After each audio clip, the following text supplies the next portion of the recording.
What distinguishes between trainable and hidden variables? Like, do physical entities correspond to some, or even mental entities correspond to one, not the other, or what? Right. So the hidden variables in this case are like hidden neurons, and their states are described by non-trainable variables. Something that, but all of the non-trainable variables in neural network are connected by trainable variables, they're called weights. So kind of you cannot like just draw a sharp line and say here's the trainable and here's not trainable.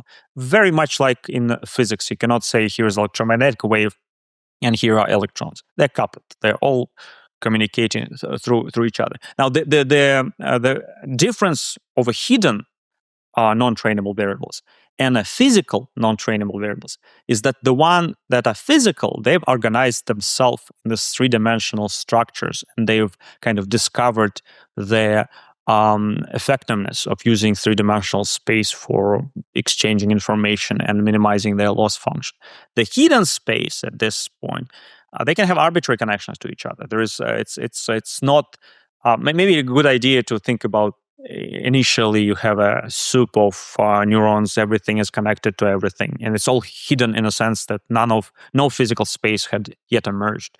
And then there is bubble form, a big bang, and then there's a certain number of those neurons figured out that they can learn a lot more. It's like phase transition, and can minimize their microscopic loss function if they arrange themselves in the three-dimensional space. So if that phase transition took place, then you still have the hidden variables, which you can always hire if you need to do calculations, but they need not be present in your physical space. They need not interact with the classical degrees of freedom. They still interact by providing you with this quantumness, but they need not be directly observable and coupled. So that's the model for them. So and it is correct to call them hidden variables because hidden variables is one of those. It's called interpretation quantum mechanics, but I guess it's an attempt to actually make quantum mechanics more mysterious, a little less mysterious, trying to actually, it comes with its own problems, and we can certainly talk about them, but at least it doesn't it tries to put less stuff under the rug. We physicists keep doing that, keep lying without saying that we are lying in a good sense. We're not doing it intentionally. We're simplifying things, right? But one of those things is that we are, we can say something like, I believe in the many worlds interpretation. But once you corner the person, he will admit that it's not as clear, and there are problems. So yeah. If the universe is learning, what is it learning toward? Right. So if the universe is learning and there is nothing but the universe, so that's it. That's all there is. It's a not unsupervised learning, and so the only thing it can learn. Every subsystem can learn the rest of the universe. So you put an arbitrary boundary, me and the rest. So I'm as a subsystem. The only thing I can learn, I can try to learn about myself if I'm unconscious, in coma. Maybe I can do that. But that's what I will be interested to do.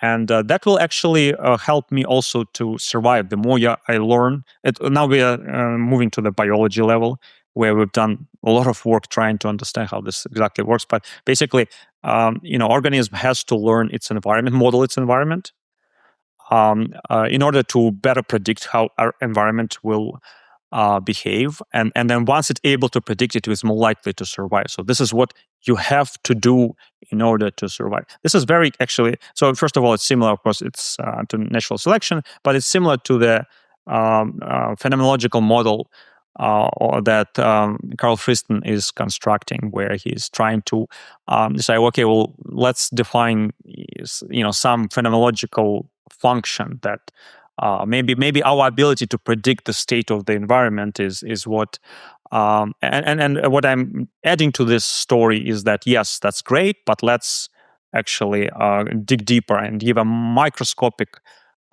interpretation of that. So it's like you can have thermodynamics, but then you can have a derivation of thermodynamics from statistical mechanics. So I'm kind of saying, well, you can also derive it through statistical mechanics of how neural networks work.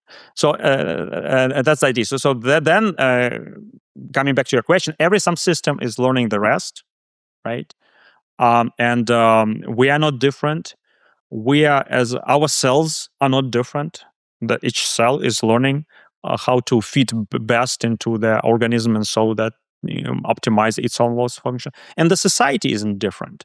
It's only it's still learning, but on different scales. And so language is how we describe it, changing. Addressing to the physicist audience. There is a RG flow. There is the loss function changes as you start renormalizing and generalizing the concept of neurons. So in a small scale can be fundamental neurons.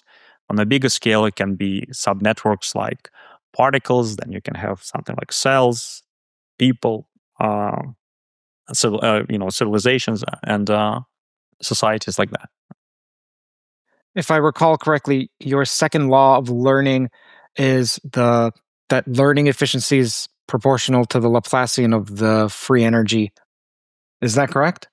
So in it's just like in standard physics, we can derive thermodynamics in a very, very simple limits. We can, unfortunately, we physicists are only good in doing Gaussian integrals and doing calculations for a very simplified system. And for those systems where you can simplify, you can do those calculations. You can show that it's related to Laplacian of the free energy, where the free energy is actually defined microscopically as you start with energy-like function, which is a loss function, okay, and then from that you define free energy. You do not start it from the phenomenology; you start from microscopy. But in this case, in that particular limit, that was the answer. In more complex systems where we're not dealing with Gaussians, and in the critical systems that we discuss, we are not dealing with Gaussians. So there's many scales are important, and those limits things are much more complex, and you cannot really give this formula and say it's exact. You have to do it either perturbative. So yeah, in this limit, Laplacian of the free energy was important. And more general, it may be have lots of corrections, or as you know, in the perturbation theory, it may happen that it's not just correction, but they're dominating everything. And then yes, your zero thought is wrong. It's a non-perturbative limit, and then the answer is completely wrong. And there are reasons to believe that the system is, in this sense, non-perturbative because of the criticality that we observe. And so there's symmetry breaking transitions take place. There's lots of complex things that, of course, I won't be able to talk about here. But yeah, analytical calculations are hard. But I guess without them, we are not going to understand, what's actually happening, what's the relevant language of describing different phenomena. Does Carl Friston's free energy, is it an independent claim from yours, or does it emerge from your framework? No, I completely agree with him. So there has to be a free energy in this setup. It's like it's a phenomenological way of saying that there is a function that you will be minimizing, optimizing, and that's right. I mean, you started with the very beginning. How come classical mechanics also optimizes? Yeah, but it only deals with the very close, when you're close to the equilibrium in the sense of the learning dynamics. And the same with the so he has a phenomenological model that is very intuitive and very nice, and it describes that such a function must exist. It's a kind of existence. Now he doesn't start with a learning theory, but he starts with his understanding of how organism behave. It makes sense, makes total sense. Now, I'll give you an example how we can his free energy may be corrected to be much better. So, for example, you can have an organism that isn't interested in predicting environment, but is interested in quantizing gravity. Okay, so for that organism, he will spend all his resources, maybe locked in a room with no windows, trying to quantize gravity, writing equations. So this organism will have its own free energy. Now it will not be the one that tries to predict how the environment. Doesn't matter how it maybe a little bit. I mean, I want to make sure that I survive. So on the higher levels, the free energy can be different for different organisms. The question is whether you can derive them always from the microscopic dynamics. So when you can do this RG flow and actually starting from some microscopic loss function assumption derive, and it's an open question. The only thing I can really add to free energy principle that Carl Friston is advocating is that we can model it using this trainable and non-trainable variables, and think about what you get once the non-trainable are integrated out, and you pay attention to a handful of trainable variables, and then the system becomes something you can calculate, and then you can model, and now you can model it phenomenologically. So if you have a controlled enough experiment, you don't care like what microscopic physics give rise to this free energy. You can just calculate by seeing how the system behaves to the changing environment. For example, you say, I want to interested how the system behaves on the sound or on the light or on the temperature, and then you just model it as a function of those parameters, and that may hint you to actually how such a system would emerge from microscopy. So I don't think it's a contradiction to what Carl Friston said. It's just I'm saying that we can dig deeper if we assume that there's this learning dynamics happening on all scales. What's a piece of advice that you found inspirational that you keep coming back to? Advice that somebody gave me? It could be also that you read in your book. It could be from an advisor. It could be from a movie. Something you found that's helped you. Yeah. One advice I said, and that was very, very useful to me, and actually maybe not something I would advise student to do, but it worked for me, is to doubt everything. So do not trust anything that is relevant for your work until you try to do as much calculation yourself as much understanding yourself. Now, why is this a bad advice? Is because it may not be optimal for a student who is trying to get professor position, tenure position, or whatever. If you are going to be doubting everything and doing all calculations yourself, you may just not. You will rubbish, right? Publish or rubbish. So that's a bad advice, but it is something I couldn't avoid. I could not to do. So once I figure out that there is no problem that I cannot solve myself, I said, okay, I'll be doing that. And of course, I haven't done all the calculations. The archive is full of the calculations I have done, but as much as I can. And then so doubting is I think. One advice and doubting, and also, and that advice, of course, that I know about, more concrete advice that was given me by my advisor, Alex Valinking.